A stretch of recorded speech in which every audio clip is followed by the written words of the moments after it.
My name is David Daniel Ball, and these are the headlines for Sunday, the 19th of April, 2009. Disrespectful to fallen soldiers, Molotov cocktail hurled into nightclub. Mum wins police review with YouTube. Fair go attitude sees tax cheats caught. Ramsay's cuisine more like lean cuisine. Prepare for another wave of illegals. Residents will pay to keep the lights on. No finders keepers as windfall lands in bank. And appeals see killers rapists freed earlier. Council gives okay to McFilthy eatery.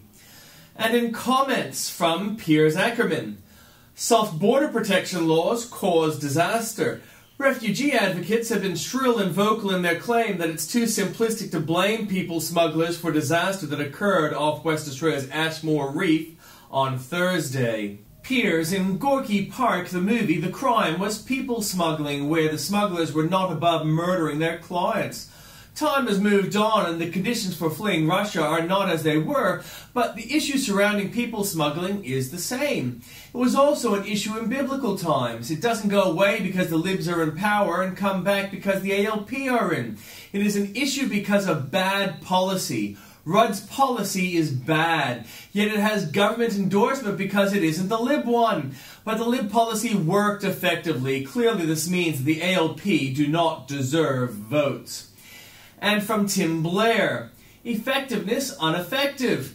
An Australian government fact sheet on people smuggling recently boasted the low rate of boat arrivals confirms the effectiveness of efforts to target people smugglers engaged in this activity. As JF Beck reports, that fact sheet was taken down last Tuesday as the latest load of people smuggled boat arrivals approached Australia's northwestern coast.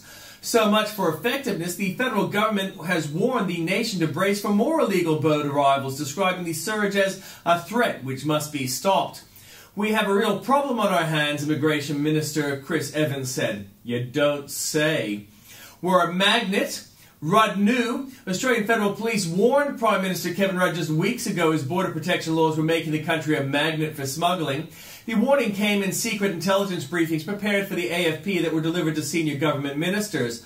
Home Affairs Minister Bob Davis last night refused to disclose details of the AFP intelligence. Meanwhile, another boat is about to be intercepted. And an update, they seek asylum very slowly. Update 2, a key question from Margot's made. If Kevin hates people smugglers so much, why does he give them business incentives? Update 3, another warning, this one was particularly awkward for Kevin Rudd.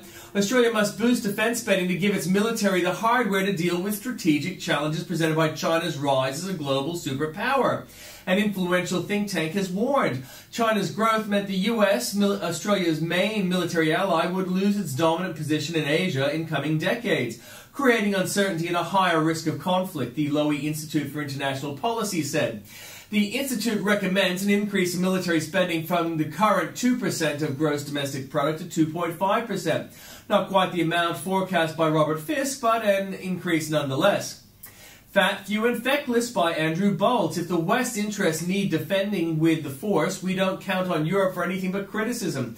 Mark Stein checks the figures.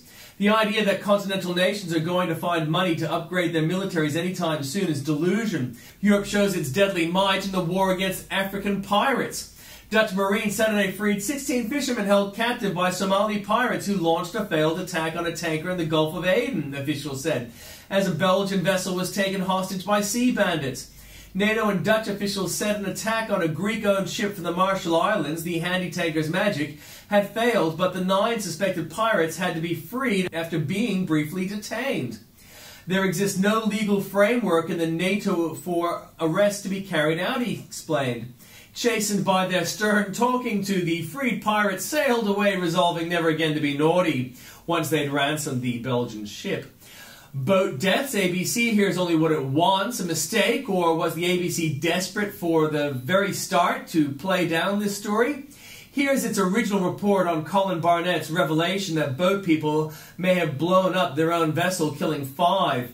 4 Australian personnel are among those injured in an explosion on a boat carrying nearly 50 presumed asylum seekers to Christmas Island, says the West Australian Premier Colin Barnett.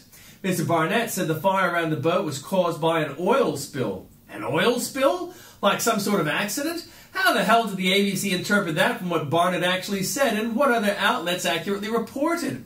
It is understood that the refugees on the boat spread petrol and that ignited, causing the explosion, Mr. Barnett told reporters in Perth. As I said, maybe just a mistake, but given the ABC's disgraceful record of spinning for Rudd and against the Liberals and the fact on this issue, I'm less inclined to believe stuff-up over conspiracy. Warming alarmists cry wolf. There seem to be fewer wolves around Lake Superior, so who do you blame? If you're a green group like the National Park Conservation Association, the answer is not just obvious, but mandatory. For years, our national parks have been clearly demonstrated the effects of climate change, from disappearing glaciers in Glacier National Park to record floods in Mount Rainier National Park and dwindling wolf and moose populations in Isle Royale National Park on Lake Superior. But if you're a scientist still keener on evidence than funding and fame, the wolves on Isle Royale are suffering from genetically deformed bones. Scientists from Michigan Technological University blame the extreme inbreeding of this small, isolated wolf population at the Island National Park in northern Lake Superior. Sum up, the science shows that the wolves are suffering from inbreeding more than climate change and from unusual cold rather than unusual heat. But try telling that to a professional global warming alarmist. Selling conservatives short, my book from Andrew Bolt as well. My book sold well and sold out, so I can't complain, even though some big outlets refused to stock, still not sorry for what seemed to me ideological reasons. Now reader Julian writes from France of his search for a spare copy, and I've left that there for you at the link. I've published this not to fluff my own feathers, but to further illustrate the stultifying groupthink of the intelligentsia and the institutional hurdles facing anyone who might challenge its favoured myths and prejudices. Smug complacency rules too often, I'm afraid. Humans declared toxic, the green faith reveals itself in full contempt. Humans, by their living, breathing nature, now officially pollutants of this world. The U.S. Environmental Protection Agency has shifted course and deemed carbon dioxide a health risk, in a turnabout important to global warming-related regulation. But what will trees use for food when carbon dioxide is eliminated? Madness is on the hoof. I could row faster. The ABC shows why Kevin Rudd has little need to fear the media. Here's the headline on its report on the latest boat to try to get here. Latest boatload began journey into Howard 17 months ago. Slowest boat trip ever, or greatest spin. Doing the maths, that means they traveled a distance of 0.488 kilometers per hour. How furiously is the ABC spinning for Kevin Rudd? Check this TV news bulletin. Jeff Thompson, were you aware that there was a change in policy in Australia and did that affect your decision? Nur Abdul Hassan Husseini, yeah, I don't know about that. That truncation of the full exchange would leave listeners with the impression that Husseini had used the I don't know about that in the ironic sense of a native English speaker, and sure it is a denial. And that's how the ABC's far left, Liz Jackson, presented the same clip on AM. However, if you hear the full clip, you'll see that that's not what in fact it is. Truly, the ABC is shameless as well as shameful. 5 people are dead, almost certainly in part because of a change of policy by the Rudd government that it was warned was dangerous. So which of the 2 politicians' AM interviews get an absolutely dolly of an interview and which is savagely presented as the irresponsible clown? Rudd's Home Affairs Minister Bob Davis or Opposition Leader Malcolm Turnbull? Not reporting, but barracking. Shame, ABC. Both these men seem too happy. Hugo Chavez, the Venezuelan socialist, doesn't like the U.S. president or his country. That's in 2006, but in 2009, Chavez now sees his dreams coming true. Age alarmist falls through the cracks in ice. The great warming scare this April has been the huge crack in the Wilkins ice shelf, generating thousands of headlines like this one in the Age. UN sounds warning after Antarctica ice shelf rips. Gosh, the gleeful report from hyperventilating age warmists such as Andrew Darby, the paper's official Sea Shepherd apologist, who even warns of an Antarctic warming that isn't.